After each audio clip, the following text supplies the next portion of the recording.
What is up, peeps? FTWTV HD here. I'd like to welcome you back to another YouTube video, and today we are going back to Forbidden Light. That is due to be released on the 4th of May, if I am correct. And today we are going to be discussing trainer cards that we should be keeping an eye out for.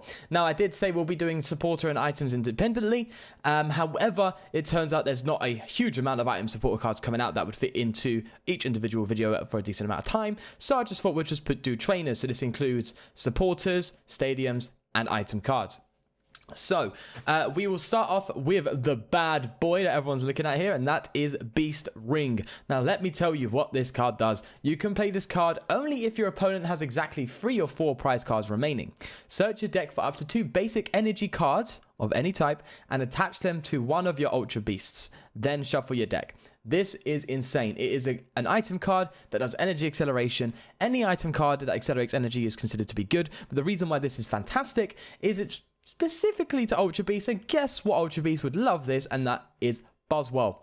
That is fantastic. If you go down if you go down 2 prizes, fantastic. If they manage to knock out the Buzzwell that you will probably be putting up to counter you going down to 4 prizes, we're talking about the Buzzwell Ultra Beast that's coming out in this set, and you go down to 3 prizes, you can still use Beast Ring. 3 or 4 prizes is a great condition because it's not limited to just one specific amount of prizes. Now, the reason why this is great is because if you play 3 or 4 of these in your deck, as soon as you go down, which you are likely to, you can immediately start accelerating energy to your Buzzwells, and that'll give you such a huge catch-up in the game. Having basically, if you've got 1 energy on each Buzzwell, playing 2 of these cards means you have 2 fully charged Buzzwell GXs, which is insane. That is Knuckle Impact after Knuckle Impact. That is Absorption Knuckle Impact and another Knuckle Impact. So that is guaranteed turns of just carnage when you're doing that much damage with a Buzzwell. So it is fantastic. Now, it doesn't accelerate strong energy, but it still accelerates basic fighting. That's not, the best, but at the same time, you can't sit there and go, well, it's not like we haven't got Dynasty Prism Star, Choice Bands, Regirocks, and Carbinks to accelerate energy just if we do need strong. So there's so much ways around it that it's just so good. It is absolutely fantastic. This can also be used in Ultra Necrozma. It can also be, I am saying Ultra Necrozma. I always get confused between the Necrozmas. Ultra Necrozma, this can be used in Naganedos, the Beast Boost deck. So this has so many uses, and it's absolutely fantastic. It is just absolutely wonderful, this card. And honestly, it is situational. You have to have the 3 to 4 prize cards remaining. If the good thing is, if you can't use this card, you're probably winning. If you don't have 3 to 4 prizes, it's either you've gone down too heavily where you can't use them anymore, or you're winning and you still have so you have 6 prize cards. So your opponent has 6 prize cards. And you don't even need to use the beast energy. But either way, in a game, most often you will go down to 4 or 3 prizes. Most often in a game, it's actually quite likely. So that's why this card is good. It's not a hard condition to meet. It's just a condition that does need to be met, but it's the outcome of that is fantastic. So this card is fantastic. So we're starting off with a great bang here. And we have the Importer item card, which is coming out soon. Let me read this to you. So it's move a special energy card from one of your opponent's Pokemon to another one of their Pokemon. This is not great. Specifically being that it is special energy. If it was move any energy, it would be absolutely fantastic because you could move double colorless to a Pokemon that doesn't use it. Well, I guess you could do that here, to be honest. You could move to energies to Pokemon that won't need the energy. So let's say you have an auxiliary and you're playing, I don't know, like Lycanroc, Buzzrock, right? And you're playing with auxiliary. You can move a strong energy, I guess, to. You could, if it was. Basic energy, you could move fighting energy to your auxiliary, which would just be pointless. But moving special energy is great. Now, I wonder how it would work for special energy. So let's say, go back to my original scenario I was making up. There was moving a strong energy to an auxiliary. Would it allow you to do that? And if it does it in theory discard that card? So if your Buzzwell or your opponent's Buzzwell has a strong energy and you move it to auxiliary, will it allow you to do that, and will it then discard the card? Because you can't attach it to auxiliary, and if it's attached to something that is not the same type, it will be discarded. It doesn't say move it to a Pokemon that has the same type or something like that. So in theory, you could have the opportunity here. If I'm right, I could be wrong. I don't know how this works, but you, in theory, have the opportunity to discard a special energy, which basically is an enhanced hammer, right? So Just for that, it's not that great. You're better off just using Enhanced Hammer. You're so much better off discarding a special energy than just moving it somewhere else. That's not good. So it's something to keep an eye out for, because you never know, your opponent might just play it out of nowhere. But at the same time, just Enhanced Hammer. Really, just Enhanced Hammer. Right, this one, Fossil Excavation Map. This is actually pretty good. So it's obviously for fossil cards, and for fossil decks, it's only going to be used in those scenarios. But read it out here. So it's choose one of these options. Search your deck for an unidentified fossil card, reveal it, put it into your hand, and shuffle your deck. Or put an unidentified fossil card from your discard pile into your hand. This is great because it's a search option for unidentified fossil, which was the biggest problem when the new fossil rule was introduced. Everyone's like, well, how are we going to search out? People started playing, it's something pad? I don't know what it is. Basically, it's an item card where it's flip a coin if head, search for an item, right? And they play things like Skylar, stuff like that, just so they can get the Pokemon out. So you can't play Ultra Ball. So this is pretty much the Ultra Ball that you're going to need. So this will replace what Ultra Ball would be in a fossil deck. Great thing is it doesn't discard anything, so you don't need to worry about that. And also it has the option of putting a fossil from your discard pile into your hand. So it's a search option from deck and discard for fossils, which is a huge buff to fossil decks. The Rampardos deck will love this. There's a new Tyrantrum coming out, which will, of course, love this. And that Rampardos deck definitely is causing a bit of conundrum, really, in standard format. You have the Talonflame Break Rampardos deck, which can just one-shot a lot of stuff. You can one-shot Zoroarks with just one energy, and of course it can go ahead and just knock out any basic Pokemon. So this is going to be great for that deck, and it's going to be a 4-off, obviously, I believe, in that deck. So that's something to keep an eye out for if you're playing a fossil deck, and I think they are trying to make fossil decks a thing. You can obviously tell this is something that hugely supports it.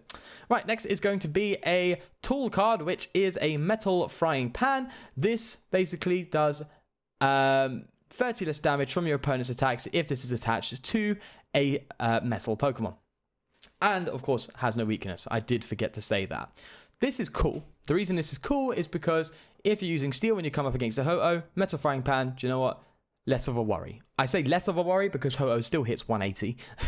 And a lot of, I say the main fire deck in the format uses steam up. So, I mean, it's not ideal. 30 less damage, pretty good. But again, we have things like steam up, and there's so much power in fire decks that this is not going to go crazy. But at the same time, it's good. It takes 30 less damage from attacks just in general. So that's something good. It's a good card. It's specifically for steel. It may see some play, but honestly, with it being a tool, Choice Band could just be better off. Hitting those certain amount of numbers that Choice Band can allow you to hit can decide whether or not you win or lose a game. So it's good, but not the best, but it may see some play. Next is a card that undoubtedly is just a strong card through and through, is Mysterious Treasure. So I'll read this out. Discard a card from your hand. If you do, search your deck for a Psychic or Dragon Pokemon, reveal it and put it into your hand, then shuffle your deck. So it's pretty much an Ultra Ball specifically for Psychic and Dragon, except you discard one card instead of two. Now the reason why this is powerful is because this is a Lele search that discards less stuff. So Ultra Ball is so powerful right now because it allows you to search for a Lele. So Mysterious Treasure, of course, is going to be powerful because it allows you to search for a Lele, which is great. Now, the problem is that it doesn't let you search for any Pokemon like an Ultra Ball does. An Ultra Ball lets you search for any Pokemon out there. So there's a lot of times where you may need to actually Ultra Ball for an evolution card to get it out into play, to then actually do what you need to do and make a play. But this is a card that may see a 1 or 2 of in every deck, and we'll see 4 of in Ultra Necrozma, obviously, or any Pokemon, any decks that specifically play Psychic and Dragon, or just Psychic. So if there's a Psychic deck you're playing that just plays Psychic, if you think Espeon Garbodor, and you remove, for some reason, a Drampa and a Tauros, I know they're quite good techs in the deck, but if you remove them and use them for something else, then it could work. If you play Malamar Mewtwo, which is a deck I'm going to try and make myself, and specifically play Psychic Pokemon, this, again, is a card I will play 4 of. So it's a good card because it's a search option for a Tapu Lele by discarding only 1 card, and that's what makes it great. So it will 100% see play, and in my opinion, is one of the best cards in the current in the set. So we'll do a brief overlay on Bonnie. This is a card I've discussed in a single video in its own. It deserved its own video. But again, I'll just read it out briefly here and let you know why I think it's going to be great. You can play this card if there's a stadium card in play. Discard a stadium card. During this turn, your Zygarde GX attack can be used again, basically. I'll give you the actual translation, but that's just basically what it does. So it's good because it allows the GX attack to be used again. That's the first time a GX attack can be reused if this condition is met, which is fantastic. Because any GX is great. And I did say in the video, this card is only as good as Zygarde, which is true. So again, Zygarde's got to be good for this to be good. But allowing GX attack to be used again is something that cannot be ignored. There is a condition to meet. You do need to discard stadiums. So, you know, that's not a problem. If you're playing Zygarde, you likely got Brooklet Hill or Brooklet Hill and Parallel City. So, again, not a crazy condition to meet. So that's just a brief skim over that. If you want to see more on that, then you can go ahead and check the video. I'll leave a card annotation for you. So this card is actually pretty good. This is Crasher Wake. Now, let me just read it out to you. It's discard 2 water energy cards from your hand. If you do, search your deck for up to 2 cards, put them in your hand, and shuffle your deck. The reason why this is so goddamn good is it is a search for any card. It is a supporter version of computer search with an added, you know, condition to be met, right? Computer search is discard 2 cards and search your card for any deck. So search your deck for any card. You know, bear in mind computer search is an item, so you can grab supporters, right? But this one's different. But don't underestimate it. If there's a card you need so heavily in your water deck, let's say your opponent has a bunch of Zoroarks out, and you know they have GXs with a ton of abilities, and you need that Glaceon. Well, Crusher Wake gets it for you, just easily. It can get that and an energy, and a double colorless energy, so you can use your attack. It can do that and choice band, so you can get the knockout.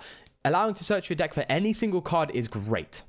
It's fantastic. It means that no matter the scenario, you are going to be benefiting if you play this card and if you manage to. Now, the condition is discard 2 water energies, which means in a deck you're going to be needed. If you're looking to play this card, you might need to play a decent water energy account just so you can have that card. Sorry, have those cards in your hand so this is playable, right? Or you could just play Professor's Letter. You know, there's always ways around it. Another good thing is you're discarding water energy, and everyone knows what happens when you discard water energy. You have Aqua Patch, which will use that so wonderfully.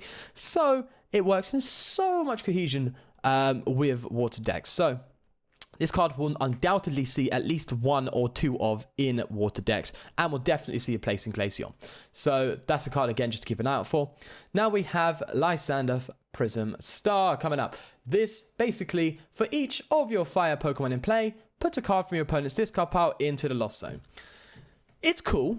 It's good. Removing your opponent's card from play completely is fantastic. Now, it's not insane. Right? I mean, if you're playing something like a Zoroark and they have, they have Puzzle of Time or something, this is great because you can stop your opponent from getting cards they may need. Yeah? The max potential is to put 6 cards in the Lost Zone, and you are limiting your opponent. But the thing is, right, if it's in their discard pile, the chances are they're not probably going to be using it again unless it's so important, and as I said, unless they have something like Puzzle of Time, which is seen primarily in some Zoroark decks, not all Zoroark decks, and is also seen in something like a Sylveon deck. So it's good, but it's a Prism Star. You can only play 1 of them. And it's not fantastic. I mean, I think is this the second Prism Star supporter, I believe. I don't know if there's another one that I'm missing, but there's Cyrus and this, if I'm correct. And both of them don't seem to be that great. I think they need to do something else with a Prism Star. I think they need a Prism Star that allows you to draw like 8 cards or so. You know, it sounds ridiculous, but it's a Prism Star. It should be ridiculous, right? It can only be used once in a game. A Prism Star supporter should be absolutely ridiculous. This seems ridiculous. It seems great because you're putting cards that shouldn't be in the Lost Zone, but it's from the discard pile, and they're likely not going to be using those cards again. And it's scenario based, right? It's one of those one turns where your opponent, needs a card from the discard pile, then you can just put it into the Lost Zone, and then you could potentially win the game as a result, which makes it good. But it's just so scenario based. And it's just something that's not fantastic. And it's the same way, I feel similar to Cyrus. Cyrus can actually be quite helpful because you're telling your opponent to put benched Pokemon into the discard into their deck, and they get to choose. Well, guess what they're going to do? They're going to put their Lele's that are on the bench into their deck. That allows them to reuse their Lele's and puts their Lele's out of harm's way. So I think Cyrus can actually be beneficial to your opponent if you play it. So these Prism Star supporters aren't looking fantastic. They're looking good. They're just not looking fantastic. So I think that there needs to be some better Prism Star supporters in the future. But nonetheless, putting your opponent's cards into Lost Zone is always a plus. So that's something to consider. This is another supporter card we are talking about here, which is Ultra Recon Squad. This one is okay. It's obviously going to be specific to Ultra Beast decks because it discards up to 2 Ultra Beast cards from your hand, and you draw 3 cards for each card you discard in this way. Added draw support. You can potentially draw 6 cards straight from your deck, which is great, including the hand you have. So you can make a gigantic hand if you want to. This card is good because it allows you to draw. It's just raw draw power. That's good, right? The bad thing, of course, is it is scenario based. Again, you have to meet a specific condition in order to draw, which is not the best.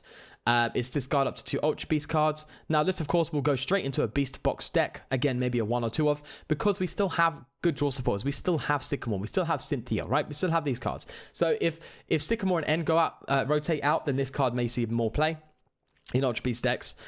But again, I feel like it's only specific for Beast Box decks, right? If you're playing it in a Buzzwole deck, you're discarding 2 Buzzwole. You don't want to do that. You don't want your Buzzwoles in your discard pile. Yes, you can rescue Stretcher. You can use Super Rod to get them out of the discard pile. But it's not fantastic. But I mean, a Beast Box deck, this can be good, right? That's something I just wanted to point out. Again, keep an eye out for that. So we'll go into the stadiums. We have Lysander Labs. This is Pokemon tool cards in play. Both yours and your opponents have no effect. Now this is, it's all right. It's okay in the sense that your opponent can't rely on choice bands. They can't rely on float stones. They can't rely on these things that a lot of decks rely on, but neither can you. Now the reason why this could be good is because you could make a deck that is prepared to not use tool cards, right? You could play a deck that doesn't even use any tool cards. And then you can play Lysander's Labs 4 off. So you can be prepared to not play tool cards and you can severely limit your opponent, right? So it's good in that sense, but it's bad in the sense that you have to not play tool cards to play this. And tool cards are huge in this format. Tool cards is always something that would be huge. Attaching something to a Pokemon that gives it a benefit is always going to be great. So, not fantastic, but it's a card that you can use to limit your opponent. And it actually does have some cohesion with Pyro, which I think it says if you have Lysander's Labs in play, it does an extra 80 damage. So it's something that can be used in a Pyro deck. But it's just something I wanted to point out. Your opponent may play it to limit you, and they may even work around it. So that's something to point out. And next, Stadium, this will be the last card of the video, I promise, is Ultra Space. This card is great. So once during each player's turn, that player may search their deck for an Ultra Beast card, reveal it, and put it into their hand and shuffle their deck. The reason why this is great is for Beast Box. Beast Box will absolutely love this card because you can just get Ultra Beast out and put it on your bench and there's some more damage for you. It can be great for Buzzwole if I'm going to be honest with you, Brooklet Hill is usually better for Buzzwole. But let's say in a scenario where you don't want to be putting that Buzzwole on your bench, then Ultra Space can be good in that merit. You can search for your Buzzwole, keep it in your hand, and make sure you keep it safe out of harm's way until you're ready to bench it down. So that's something that needs to be considered there as well. But again, it's just Beast Box. This is going to be for Beast Box. You can see Forbidden Light is just introducing pretty much 2 new strong decks. There's Beast Box and then there's Ultra Necrozma, right? I've started to realize that they're just shipping 2 decks. They're not adding anything crazy to the current format. The only decks that benefit really from this is going to be, well, Mysterious Treasure will be benefiting most decks, and then you have Beast Ring, which will be benefiting Buzzwole. But everything else seems to just be like, it doesn't add anything crazy. Well, I guess you could say Crash Awake adds to the benefits the Glaceon deck, so there's something there. But I mean, other than that, it's just introducing new stuff more than anything. You have, well, I was going to say, I completely forgot about Zygarde. The Zygarde deck's going to have a lot of help here. But yeah, let me know your thoughts down below of these cards. Is there any cards I've missed out that you think should be paid attention to a bit more? You know, trainers and Pokemon alike, or energy. I know there's some unit energies that could be talked about a little bit. But other than that, I will leave you guys to it. If you did like this video, please do subscribe. I know it's a bit messy, this video. It is unscripted, so I kind of just, you know, give the card, lay my thoughts out, and that's that. So I hope you do appreciate that. It's just a lot quicker to do when it comes to getting these videos out. So I'll leave you to it. Again, leave a like, subscribe if you did enjoy, and peace.